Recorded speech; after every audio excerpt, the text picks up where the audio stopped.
I stood at the podium in the community center, my voice steady as I read from the official document in my hands. Notice of violation. Case number 4729. Karen Mitchell, as president of the Willowbrook Estates, HOA, you are hereby fined $10,000 for multiple breaches of Municipal Code Sections 12.3, 15.7, and 22(9). The room fell into complete silence. You could have heard a pin drop on the polished floor. Karen's face shifted from its usual smug expression to pure shock, her mouth opening and closing like a fish gasping for air. Just 1 week earlier, she had stood in this very same spot, gleefully announcing that she was fining me $2,000 for fishing in what she claimed was a protected pond. It all started when I moved into Willowbrook Estates 3 months ago. The realtor had shown me the beautiful lakeside community with its winding paths, manicured lawns, and, most importantly, the serene pond at the heart of the neighborhood. As someone who found peace in fishing, it seemed like paradise. The morning mist rising off the water, the gentle splash of bass breaking the surface, it was everything I had dreamed of when leaving the chaos of downtown behind. I had barely unpacked my boxes when I grabbed my fishing rod and headed down to the pond for some early morning relaxation. That first cast into the water felt like coming home. The sun was just beginning to peek through the trees, painting golden streaks across the rippling surface. I caught and released 3 beautiful largemouth bass that morning, each one fighting with a vigor that made fishing such a joy. Other residents walked by with their dogs. Some waved, while others stopped to chat about the best spots around the pond. It felt like I had found my place in this community. Little did I know that my peaceful morning ritual had already caught the attention of someone who would make my life considerably more complicated. The letter arrived exactly 1 week after I moved in. Official HOA letterhead on thick, cream-colored paper that felt expensive between my fingers. Dear Mr. Thompson, began in typed precision. This letter serves as official notice of violation of Willowbrook Estates HOA Covenant, Section 47B. Subsection 3. Fishing in the community pond is strictly prohibited as per the Protected Waterway Act established by this board. You have been assessed a fine of $2,000, payable within 30 days. Failure to comply will result in additional penalties and possible legal action. At the bottom, in bold blue ink that seemed to scream authority, was Karen Mitchell's signature along with her title, President, Willowbrook Estates, HOA. I read the letter 3 times, certain I was missing something. $2,000 for fishing? The amount was absurd, but more concerning was this Protected Waterway Act I had never heard of. I immediately pulled out my closing documents, searching through the HOA bylaws and covenants I had received. There was no mention of fishing restrictions anywhere. The pond was listed as a community amenity, open to all residents for recreational use. Something didn't add up, and I decided it was time to meet this Karen Mitchell face to face. Her house sat at the corner of Maple and Oak, a colonial-style home with perfectly trimmed hedges that looked like they had been measured with a ruler. The lawn was so green it almost hurt to look at, and not a single leaf dared to mar its surface. I rang the doorbell at exactly 10 in the morning, hoping to catch her at a reasonable hour. She answered within seconds, as if she had been waiting behind the door. Karen Mitchell was exactly what I had pictured, a woman in her mid-50s, with highlighted blonde hair pulled back in a severe bun, wearing a blazer even though it was Saturday. Her eyes narrowed the moment she saw me, and before I could even introduce myself, she spoke with a tone that dripped condescension. Mr. Thompson, I presume. I've been expecting you. Most violators show up within 24 hours of receiving their notice, thinking they can talk their way out of consequences. Let me save you some time. The fine stands. The pond is under the HOA's exclusive oversight, and fishing disrupts the delicate ecosystem we've worked so hard to maintain. If you have a problem with that, you can take it up with the board at our monthly meeting. Now, if you'll excuse me, I have important HOA business to attend to. She started to close the door, but I wedged my foot in the gap, maintaining my calm despite her dismissive attitude. Actually, Miss Mitchell, I've reviewed all the HOA documents, and there's no mention of fishing restrictions. The pond is listed on the county's public easement records, which means it's not technically under HOA control. I'd be happy to show you the documentation if you'd like to discuss this reasonably.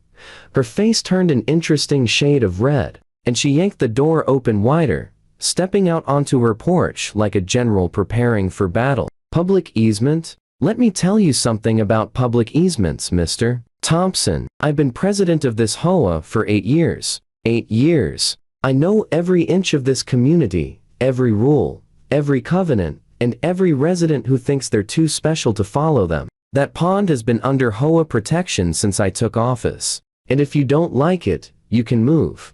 I pulled out my phone, bringing up the county records I had screenshotted earlier. According to these documents from the county recorder's office, the pond and a 15-foot perimeter around it are designated as a public access easement. Established in 1997 when the development was built, the HOA can maintain the area but cannot restrict legal activities like fishing.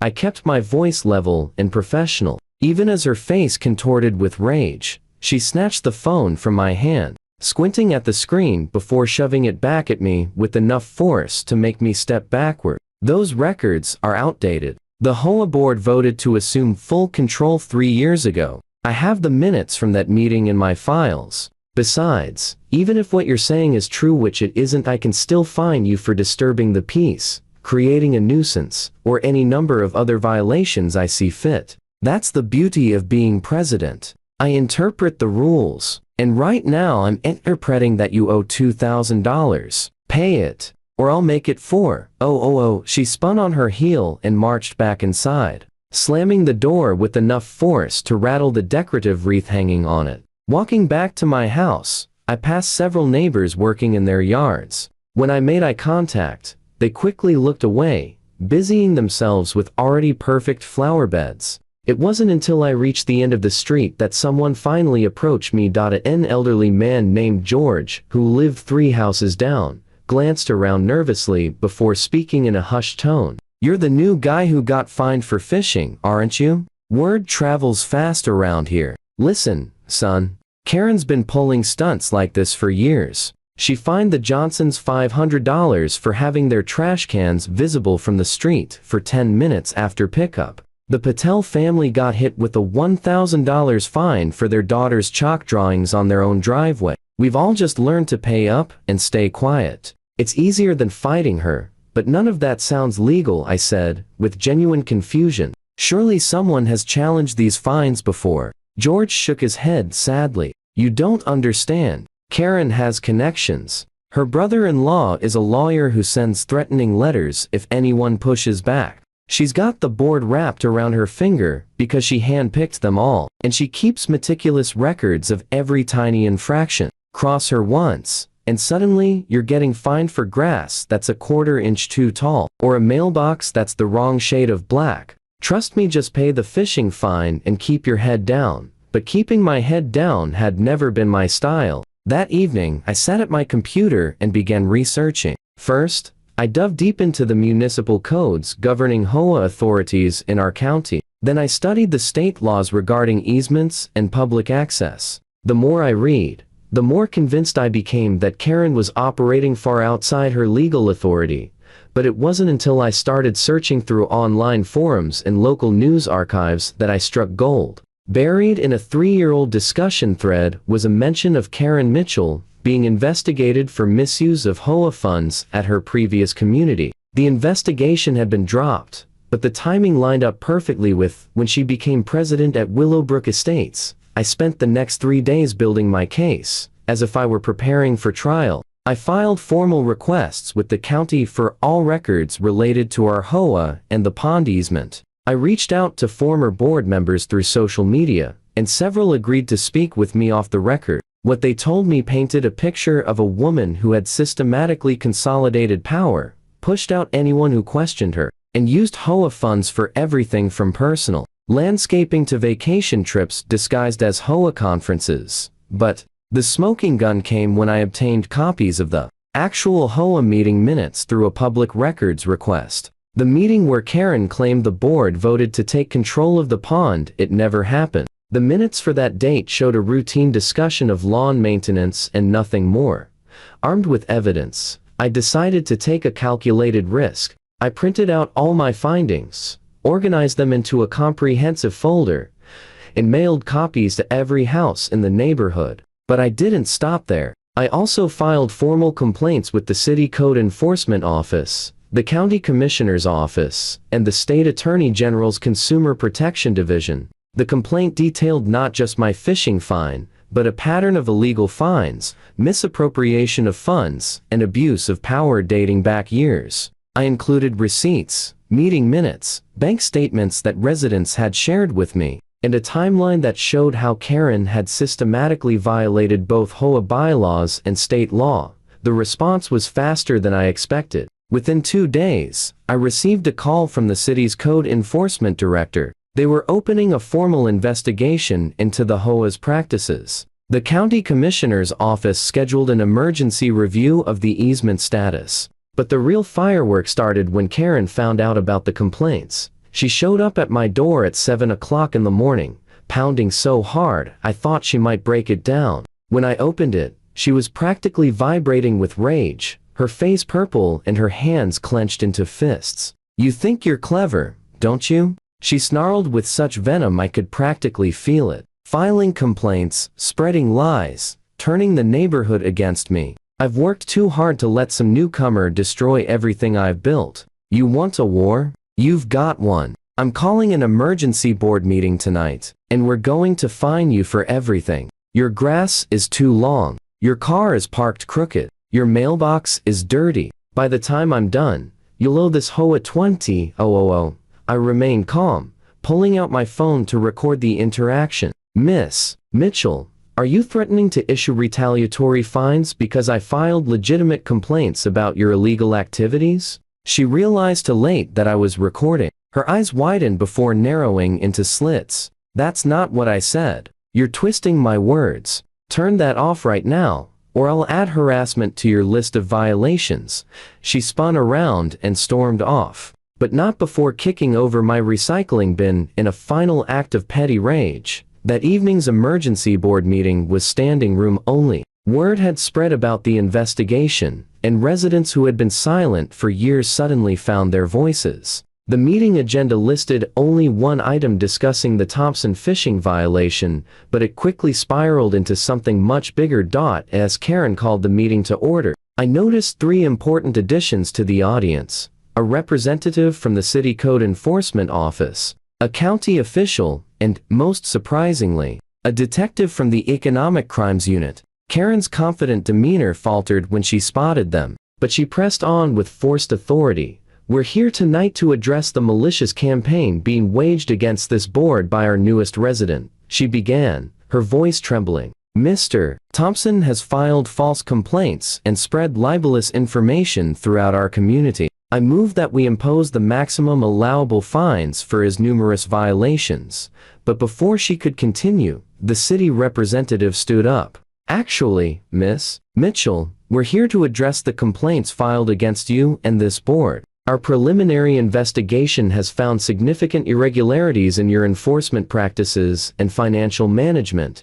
What followed was the most satisfying hour of my life. The city representative laid out their findings in devastating detail. The pond was indeed a public easement and had never been under HOA control. Karen had no authority to issue fines without full board approval, which she had never obtained. Most damning, they had found evidence of over $50,000 in HOA funds that had been redirected to unauthorized expenses, many of which benefited Karen personally. The county official confirmed that not only was my fishing fine invalid, but every fine Karen had issued in the past 3 years was legally unenforceable. Residents could demand full refunds with interest. Karen tried to defend herself, her voice growing more shrill with each accusation. "These are all misunderstandings. I've done everything for the good of this community. These receipts were for HOA business. That conference in Hawaii was essential for learning modern HOA management techniques,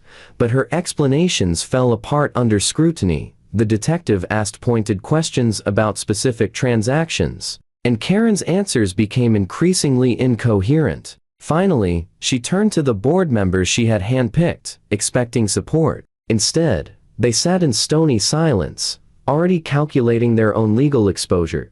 The climax came when I was invited to present my evidence. I walked to the front of the room, my folder thick with documentation. But instead of launching into a lengthy presentation, I simply said with measured calm, "I have here copies of every illegal fine issued, every misappropriated fund, every falsified meeting minute. But rather than go through them all, I think the city has an announcement to make." The city representative stood again, pulling out an official document. "Karen Mitchell, based on our investigation and the evidence provided, the city of Willowbrook is issuing you a fine of $10,000 for multiple violations of municipal codes regarding HOA governance, illegal enforcement activities, and misuse of authority."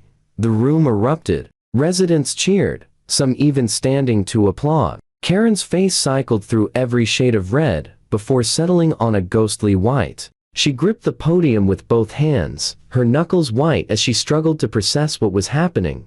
"You can't do this," she whispered, her voice broken. "I am the president. I have immunity. The HOA charter protects me." The detective stepped forward then, his voice carrying the weight of authority. "Actually, Miss Mitchell, immunity doesn't cover criminal activities. We'll be conducting a full audit of the HOA finances. I suggest you contact an attorney." As the implication sank in, Karen's carefully constructed facade finally crumbled completely. She looked around the room at the faces of neighbors she had terrorized for years, searching for a single sympathetic expression and finding none. Her shoulders sagged as she realized her reign was over. The board immediately called for her resignation, and when she refused to respond, they voted unanimously to remove her effective immediately. The $10,000 fine was just the beginning. The full audit would likely reveal more criminal charges, and the civil lawsuits from residents seeking refunds would drain whatever resources she had left. As security escorted her from the building, she turned back one last time, her eyes finding mine in the crowd. The look she gave me should have been withering, but instead, it was simply defeated. The mighty Karen Mitchell, terror of Willowbrook Estates, had finally faced consequences for her actions, and the price was exactly $10,000, plus the destruction of the tiny empire she had built on the backs of her neighbors.